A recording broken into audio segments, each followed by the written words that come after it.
يا راغبا في كل علم نافع. ينمو العلم ويتقدم بتقنياته ومجالاته، ومعه نطور أدواتنا في تقديم العلم الشرعي. أكاديمية زاد، زاد أكاديمية ينبوعها صاف ليروي غلة الظمآن، وتعلم الفقه الميسر عاملا بالشرع دون تعصب لفلان. بشرى لنا زاد أكاديمية للعلم كالأزهار في البستان.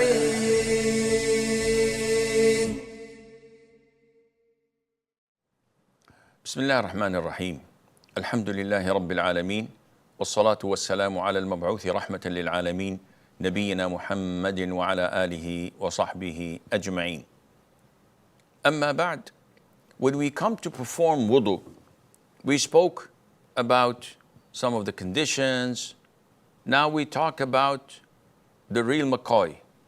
So there are 6 pillars, obligatory parts of wudu to be performed in order for your wudu to be valid. Number 1 and 2 and 3 and 4 were mentioned in the Quran in chapter 5, Surah Al-Ma'idah, verse number 6. O you who believe, Allah Azza wa Jal says, when you rise to perform prayer, wash your faces. This is number 1. So it is the first pillar to be done is to wash the face. The face is whatever faces people. So don't be obsessed by washing this area between your ear and your what do they call them? Whiskers, maybe? Sideburns. So people think that, oh, I missed this millimeter, so I have to spend like half an hour doing it and rubbing it and underneath the chin. No, this is your face. Whatever faces people, just wash it normally and move on. And it is included in it rinsing your mouth and rinsing your nose. How do we rinse our mouths? You take some water, place it in your mouth and turn it right, left in your mouth, then spit it out.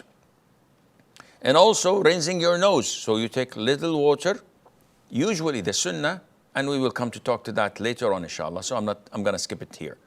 So you take the water and you sniff it up your nostrils to the best of your ability without blowing your mind, without harming yourself. And then you blow it out.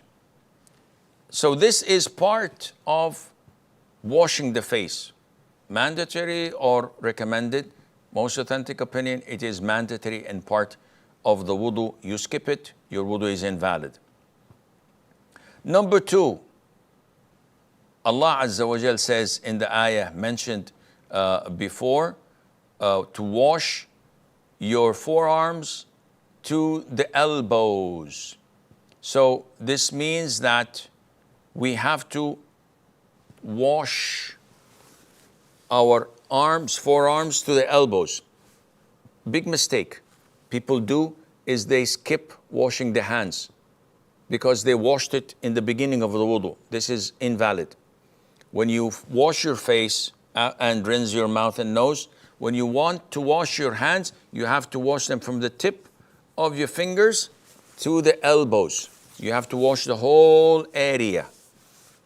So, number 3, to wipe the head. And wiping the head is not washing the head. And the sunnah is to go from front to the back and from the back to the front. This is wiping the head. Oh, I left a strand here. There's a hair that may not have been wiped. This is too extreme. Just do this, and that's enough.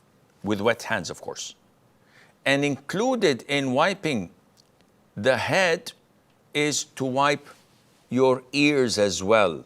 Because in the hadith of Abdullah ibn Zayd, that the Prophet ﷺ, after washing or wiping the head, also in other hadiths, the Prophet said, the ears are from the head, meaning they have to be wiped.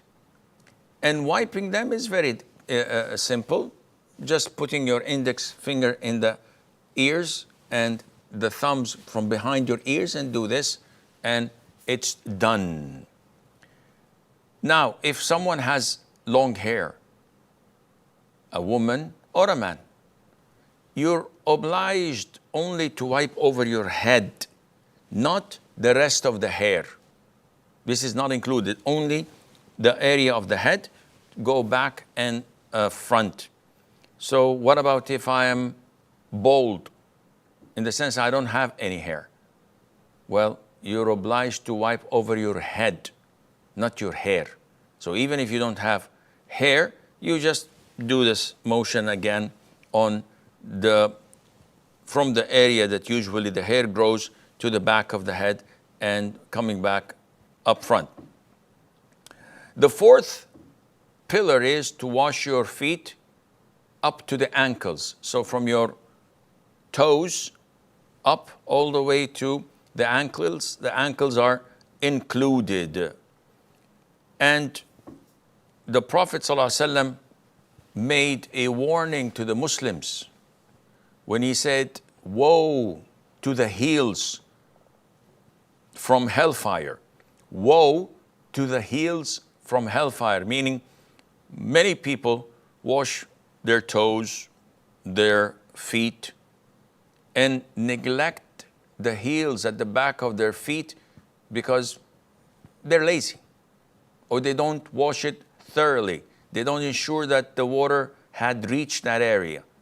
And the Prophet gave them this warning that be careful. So this is how it should be done. So these are the four limbs mentioned in Surah 5, verse 6. We come to the fifth pillar, which is the sequence. And by the sequence, we mean that you wash your face, arms, wipe your head, and then your feet. You can't switch.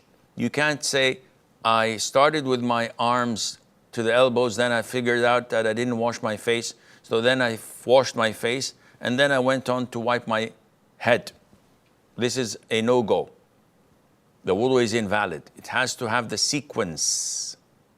Number 6, you have to have what is known as al-muwalat. And al-muwalat is that you try your level best to doing it consecutively. So washing the face, doing the arms, wiping the head, washing the feet up to the ankles. These are done in sequence and consecutively. If you wash your forearms and before you wipe your head, someone knocks on the door, so you go and open the door for them and go back to continue, this is invalid. If you go and answer the phone, this gap invalidates your wudu because it's not in sequence. So you have to watch out. What about if someone has an amputated limb, part of it? So someone's arm is, may Allah protect us, amputated, and he has, I think it's called prosthetic limb, I don't know. So when he wants to perform wudu, part of it is covered by this device. What to do? He has to remove it so that what remains of the limb can be washed properly.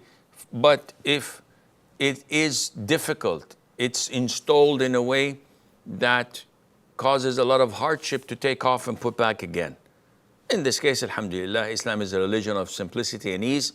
You can wash all the other limbs as usual. When it comes to this limb, you just wipe over the area that is covered and you're unable to take it off, to wash. Likewise, those who have crowns on their teeth, or they have what is called as, you know, what dentists do in the case of rinsing the mouth, if you have dental implants or the likes, or false teeth. Do I have to take them off? This is a lot of hardship and is not practical. Scholars say no, alhamdulillah. Having such false teeth or dental implants or dentures, all of these do not impact your madmadah, your rinsing of the mouth. And even if it is easy to take off, you're not obliged to do this. You can keep them on because it has no impact on the validity of the wudu. And the justification the jurors give is the hadith of 𝐅𝐵 ibn As'ad, may Allah be pleased with him, who was dismembered and his nose was cut off and chopped off in one of the battles. And the Prophet ordered him, sallallahu alaihi wasallam, to have a sort of an implant of a golden nose, so it would give his face a structure. And the Prophet did not order him to take it off whenever he wanted to perform wudu, rather to keep it on. And this means that, alhamdulillah, such things as false teeth or dental implants are forgiven and pardoned with the grace of Allah Azza wa Jal. هذا والله أعلم ونسبة العلم إليه أسلم وصلى الله وسلم وبارك على نبينا محمد. يا راغبا في كل علم نافع. ينمو العلم ويتقدم بتقنياته ومجالاته، ومعه نطور أدواتنا في تقديم العلم الشرعي. أكاديمية زاد، زاد أكاديمية ينبوعها صاف ليروي غلة الظمآن، وتعلم الفقه الميسر عاملا بالشرع دون تعصب لفلان. بشرى لنا زاد أكاديمية للعلم كالأزهار في البستان.